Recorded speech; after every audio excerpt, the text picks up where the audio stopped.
Hello, my name is Shelly Sowers. I am an instructor with UMA. I currently hold degrees in medical assisting, health service administration, nursing, psychology, and also business.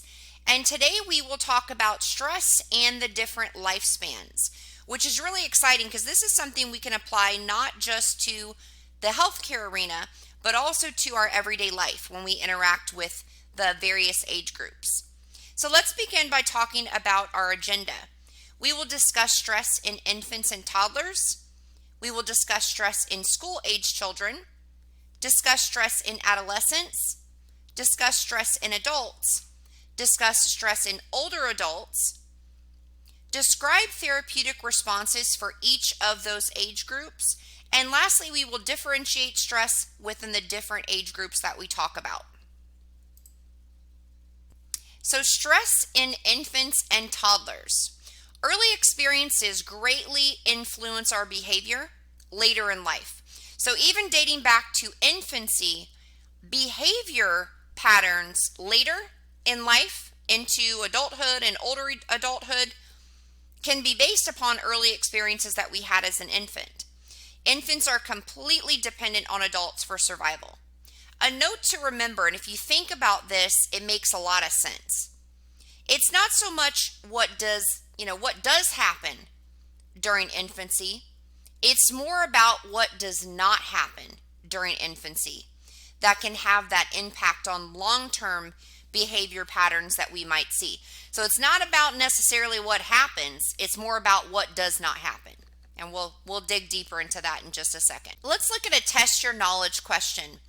And this is based upon pretty much just what you know from your life experiences. So what are some ways that an infant can express that they're experiencing stress? Because even infants experience stress, right? Just like all of us that are listening to this presentation, infants also experience stress. So let's look at some of the various ways. Crying is the main way an infant expresses stress. And we can try, but adults can, we can help to buffer their stress, but we cannot always completely shield them from stress. But we definitely can work to alleviate it, lessen it, but we can't always shield them from it. Stress in infants, a little bit more about the infant and toddlers. When parents fail to show interest in the infant and the infant's needs at that point are not satisfied, certain behavioral patterns are recognizable at the toddler stage. So you might not see them, of course, in infancy, but you might start to see them more in the toddler stage. Often the toddler will display lack of interest in others and experience limited or below average communication skills. So if we think about a situation, and this is, it's sad to think about that, but if we think about a situation where an infant does not have a lot of interaction with their parent or guardian, they may respond that way in the next year or two to other children or to adults. And we notice as well that they may even revert to a more infantile stage that helps them feel more loved and secure. And if you have children, you probably have seen that at some point where they're maybe a little bit older and they act like they're a baby again. They want you to hold them like a baby. And I have older boys, and they both still go through that, right? So there's definitely some normal to that. But if we know that this is in relation to the needs not being satisfied, that would be, of course, different. So what would be some therapeutic responses in infants that we could do to help the client that's an infant or help their parents or their guardian? We can provide community resource material. Be aware of safety issues within the facility that we are working in and make sure we take measures to correct any hazards, any potential hazards that might be there. Carefully observe infants and toddlers for any signs that may indicate abuse or neglect and follow clinic protocols for reporting any such findings. Hold the infants and speak soothingly to them. That's a big one. That's something we should do with all infants. Very calming, very tight. They like to be snuggled. especially after any kind of painful procedure. We don't want to have a connection with our clients, even in the infancy stage where there's not any kind of trust, right? So we're going to try to build that trust from a very early age when it comes to medical professionals. Nurturing behaviors such as smiling, rubbing the infant's back, gently patting their bottom. These are comforting and they can help reduce stress. Now, if we jump back up to the top here, it says healthcare professionals must recognize the fact that not all parents understand or have the basic skills and financial resources to meet the needs. Always remember that just because you might does not mean that someone else does, right? So we're going to make sure that we have all of those community resources available within our community. We're going to have those. We're going to have printouts of them. We're going to have specifics on them of how they can help that particular client. And that's, it takes a lot of research to do that, to really dig in and find what's available in your area. But I promise you it will help your client, and it will help you be a better medical professional for helping them as well, and as much as you can. Now, what about toddlers? Consistency is key. Kids learn really early on about consistency. And this is one of the main things we see with parenting when we have, toddlers that might be having they may have certain behaviors and the parent doesn't necessarily know why. Consistency is usually the first thing we talk to the parent about, right? If they know they can get away with something one day, they're going to probably expect they can get away with it the next. It has to be consistent. They have to know, okay, this is the action and this is the consequence. That's a big one, especially with toddlers. They learn very early on. Keep the clinic visits routine. This helps the client feel in control, even down to a toddler age. If they know what to expect, they feel a lot more in control. Speak directly to toddlers at their eye level and be honest with them. Be honest. You don't want to, have an injection prepared if that's the field that you're in and tell them this is not going to hurt. We know that it's going to hurt a little bit, right? We're going to have to find ways around that. You don't want to tell them something that's not true. Like it says the next one, if they ask if it will hurt, describe how it might feel. It might feel like a little pinch, just a little pinch. Praising toddlers for their accomplishments, praise, praise, praise. I can tell you, if you look at the research, this really, really works. No matter how small what they did might seem, praise works really well for all age groups, even adults, even older adults. Praise works well with anybody. It will help build self-confidence and encourage a willingness to continue to try new things, and they want to be better and build on that. If appropriate, discuss good parenting skills, including things like nutrition, proper sleep for toddlers. That will help to boost their coping skills. If you have one of your clients that their sleep schedule's off, regardless of the age group, it's going to trickle down and affect everything that's going on in their lives. Got to have these basic fundamental skills and be doing certain things to be the best version of ourselves that we can be, right? And in this case, this is for a toddler, so the parents need to make sure that that's happening. Now let's talk about stress in the school-age children. School-age children experience a great deal of stress. I mean, this is a milestone, right? This is life-changing. They begin the transitional activities between home and school. That's a huge transition. Suddenly, the security of everything that they have known up to that point is shaken. It's changed in some way. So you can kind of imagine they feel that lack of control, but they feel like their whole world is turned upside down, right? And us as, the parents, we feel that way too. We feel like, okay, whole world's upside down now. We have to learn to cope just like them. So we're dealing with stress just like the child is. Suddenly, that security is just gone.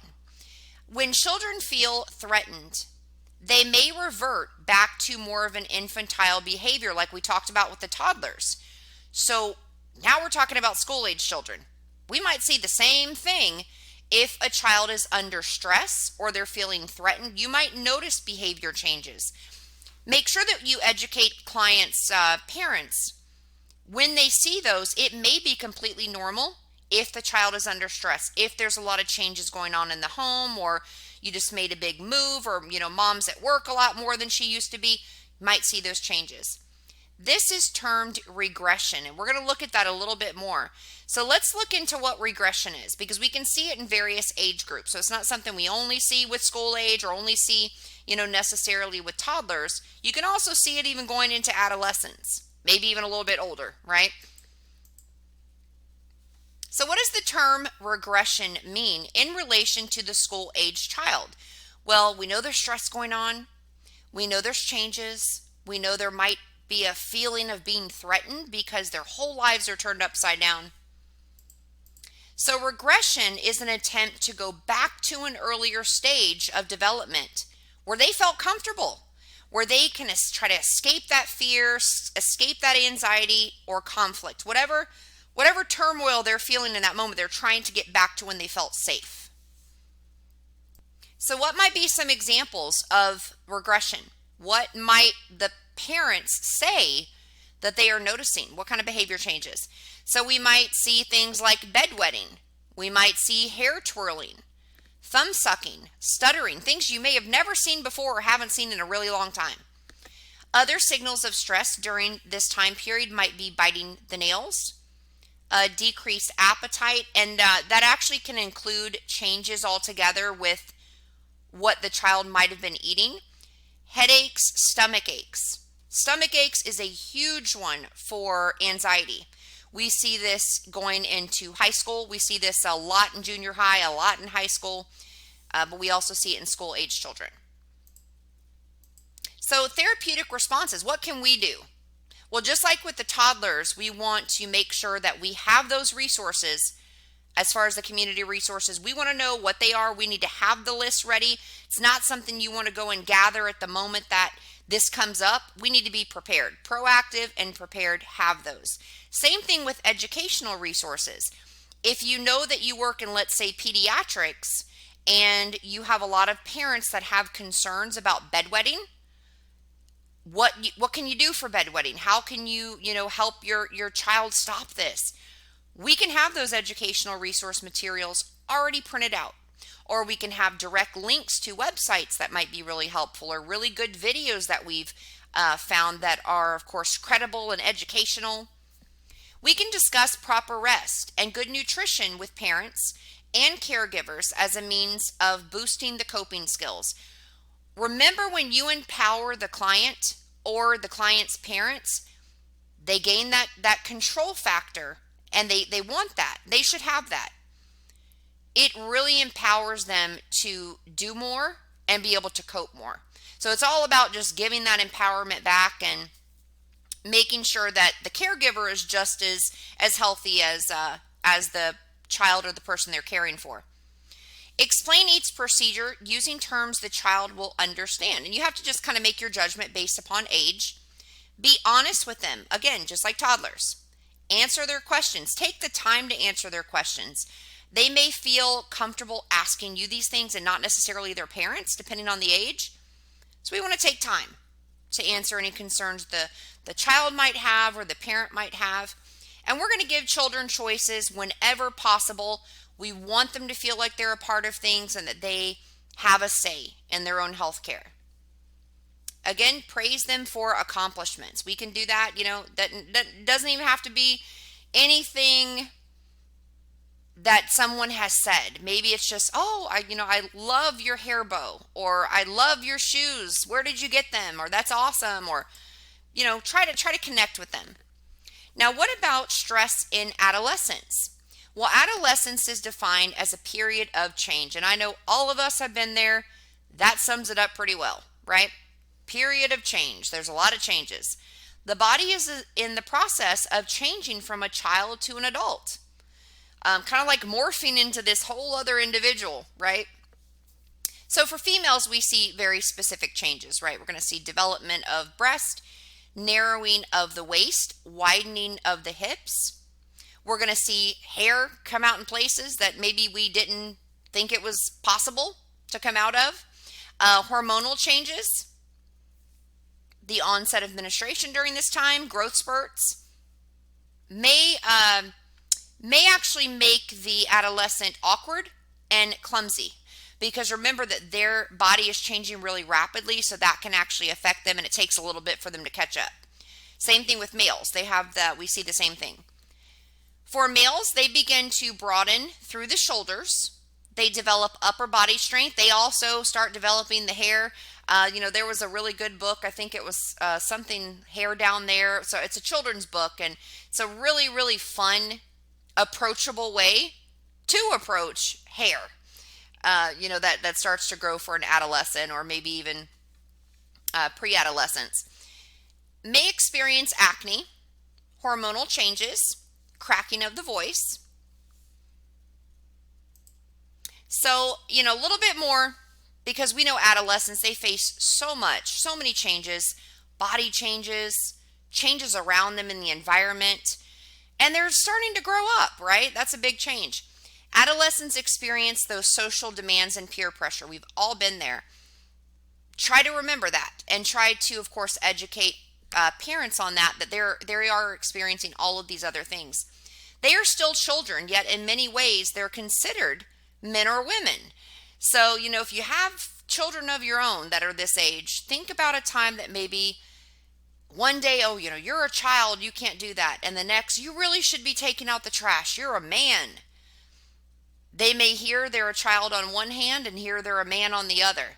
So that can cause conflict as well, because they're kind of held to different standards at different times. They are expected to make decisions regarding college, career goals, and then they often begin their search for a mate during this time. They seek that companionship. They really do. Adolescents begin to explore their sexuality during this time. Peer pressure is a huge factor in their lives. And they begin to think about emancipation from the family. What's it going to be like when I live on my own, or when I go off to college, or I get a job? Everybody's life path is a little bit different, and that's exactly how it's supposed to be. But we start thinking about it during this time. It's exciting. And they're becoming, more autonomous, independent, and that's their key focus. They want to be independent. So first, our next test your knowledge question. Peer pressure is a huge factor in the life of an adolescent. And we know that one. I know you guys are all thinking that is true. Absolutely. So what kind of responses can we have with the adolescent? We can provide, again, there's those resources, have them available, community and educational. We're going to take time to teach and instruct when appropriate. Provide for their privacy needs, respect their modesty. This is something, modesty, I saw this a lot in the emergency room. You have to respect their modesty at this age. You really, really have to. Some are really modest, and some just don't care. But you have to respect their privacy and hold them to, they're going to hold you to the same level that you want them to be held to, right? So we're going to treat them with respect. We really are. And privacy. And we're going to provide respect for that modesty. Allow plenty of time to disrobe. Show them where they can put their clothing items. We're going to knock before entering the room. We might not do that with a toddler and a parent. We should. But we're going to definitely knock before we enter the room. Explain each procedure using terms that the adolescent can understand. Give children choices. Always give children choices when possible. Now let's journey into adulthood. And I want you guys to think about this. I mean, there's so many. Let's think about stressors that adults experience day to day. There are so many. There's a lot. I can think of a bunch just today. We are really, really strong, you guys. We really are. We are strong. We have made it through some things, and we're still making it. But you guys are all here, and you're making it. And that's what you always have to remember. So we can get through all these stressors. We experience a lot. Perhaps mortgage payments, career commitments, marriage perhaps children and family, perhaps not. Perhaps financial concerns. And we're overloaded and we have a lot to do and maybe not a lot of time to do it. The story of our lives, right? So we've got a lot and we're juggling a lot. Let's talk about the sandwich syndrome. Today's trend, and this is actually pretty fascinating. Today's trend is to begin a family later in life, with many adults becoming first-time parents at the age of 35 or 40. However, this means that their children are still under their roof when they begin to have responsibility for aging parents. So if we think about that, they are caught in the middle, or what we call sandwiched, kind of right there in the middle. Between the two generations, they're just caught in the middle. Teenagers and aging parents both require a lot of energy. That can create a lot of stressors because it does create a sandwich effect, right?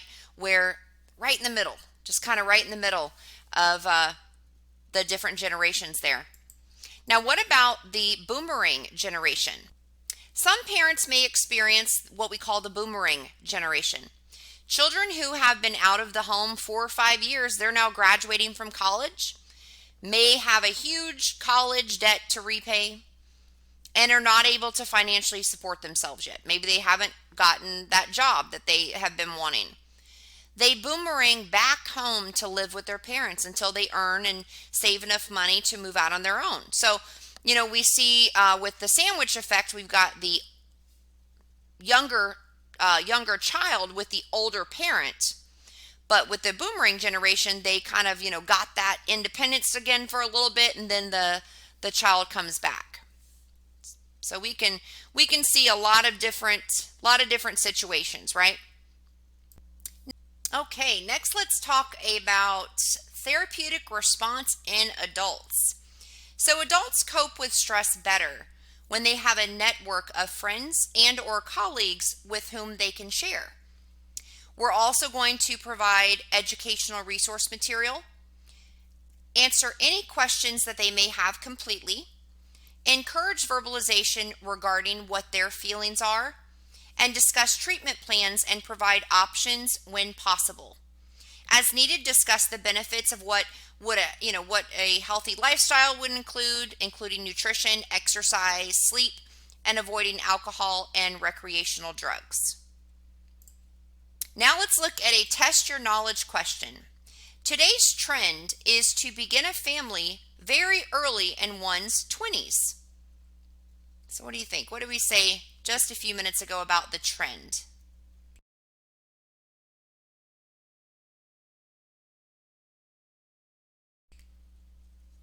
And I know you guys are thinking that is false because the trend shows most adults are beginning to have a family later in life, with many adults becoming first-time parents at the age of 35 or 40. Now let's talk about stress in older adults. Older adults face many stressors, a lot of stressors. Retirement, and retirement can be a really positive thing, but it can also be a negative thing. Some individuals may need to retire because maybe their health is declining, but they may not be financially okay to retire at that time, right? So we tend to think of retirement as a really great thing, but for a lot of people it may not be that way. Illness, death, and not just death for the individual, things that may come up, in terminal illnesses, those types of things. But they're also dealing with death of those around them, friends that they've had their whole lives. Maybe the loss of a spouse, right? Loss of a home that maybe they've had their whole lives and no longer able to afford. The yearly taxes or the bills on it. There's so many different factors that we need to keep in mind. And much of an older person's stress does come from loss rather than from gain. And as sad as that sounds, it definitely is true. And we're going to see some slowing down physically and mentally. I mean, I'm starting to slow down now, right? And I'm thinking, I see a lot of clients that are within that older adult population, and they're just amazing, just really physically fit, and I admire them because I would, I'm going to really hope I'm like that at that age, right? But we do see also some deterioration, some wearing out, and the mind is not as alert as what it maybe once was. It can be difficult to remember things. These are all those physiological changes that we expect. And just because we expect it doesn't necessarily mean it's going to happen. But if it does, it can be considered normal within particular age groups. There may be a loss of energy, a loss of agility, beauty, and family togetherness. And that's something that we really crave depending on the age, and we don't want to lose that. And so if it does become a loss, remember, stress can come from a lot from loss, not necessarily gain. And retirement brings a loss of a job, perhaps the losses of other securities like finances, structures, routine, independence, relationships, so many different factors. So as the healthcare professional, regardless of what arena you guys are in, right? Whether you're in clinical, administrative, there are so many things that we can do and so many ways that we can make a difference with all of these different age groups that we talked about today. We truly have the ability to impact someone's life. We honestly do. And I can tell you from experience, there wasn't a day that went by where I didn't experience stress, but there wasn't a day that I didn't leave where I didn't feel like I helped someone too. And I remember those days leaving and knowing I made a difference and did everything that I possibly could. And I hope you guys get that same feeling of fulfillment when you guys are able to help people as well. So we're going to remember that older adults, they have raised their family and employment. Stress is a thing of the past, but the challenge of declining health, financial concerns that they might have, and isolation that might take place. You know, there's a lot of positives with maybe not working every day, right? But what does that matter if you have a lot of other things that are going on that are really negative? We're going to provide educational materials, answer all questions completely, allow for extra time because that's something we do see some challenges with technology when it comes to older adults that we need to be aware of. Show older adults respect. We are addressing them by their first name and their title. We're not using those pet names like dear, sweetie, honey. Just because they're an older adult does not mean they want to be called baby or sweetie, right? That can be really insulting to a lot of clients. They may not say it, but it can be very insulting. Some don't mind it, but we're going to stay away from those pet names. We ask for their opinion when appropriate and allow them to make decisions. Always advocate for that independence. Always, always.